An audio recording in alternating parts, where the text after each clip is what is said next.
il y a un petit peu de confusion. On dit souvent remise volontaire parce que la personne qui remet le véhicule à la banque, pour elle, c'est une remise du véhicule. Mais pour la banque, c'est une reprise de possession. Donc, au dossier de crédit, c'est la reprise de possession qui va être affichée. Maintenant, la reprise de possession, elle peut être volontaire, elle peut être involontaire. Donc, ce que ça veut dire involontaire, volontaire, ça veut dire que est-ce que la banque a couru après vous ou est-ce que vous avez remis le véhicule dans les délais? Donc, mettons que vous avez eu un avis de déchéance du terme de 30 jours. Est-ce que vous avez respecté votre 30 jours pour remettre le véhicule ou si vous avez dit, tiens, je vais aller le cacher puis ils me courront après? Fait que de ça qu'on parle ici. Donc, la reprise de possession, elle est toujours soit volontaire, soit involontaire. Donc, si elle est volontaire et que tout se fait dans les délais, ben c'est pas parce que ton dossier de crédit que tout va s'épurer au niveau des soldes. Donc, pas parce que la dette va s'éteindre que le dossier de crédit, lui, va tomber tout beau. Donc, le dommage est là. Une remise volontaire, si votre pointage initialement était dans les alentours de 750, vous pouvez perdre jusqu'à 180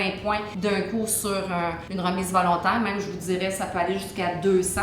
On va parler d'un I8. Donc, on va parler d'un 8 qui va être au dossier de crédit. Puis, quand c'est une remise volontaire faite dans les délais, on a dit que la dette s'éteignait. Mais le dommage est là. Donc, si on fait une remise puis qu'on veut acheter ou une reprise de possession puis qu'on veut acheter un véhicule le lendemain matin, bonne chance. Les scores internes, des fois, sont trop plantés. On peut pas vous envoyer en deuxième. Il faut retravailler un peu le dossier de crédit pour ramener ça sur la dos, sinon ça en va en 3. Beaucoup plus dur en 2026 quand il y a un véhicule d'impliqué avec une remise volontaire du client, une reprise de possession du côté de la banque d'emprunter pour une auto.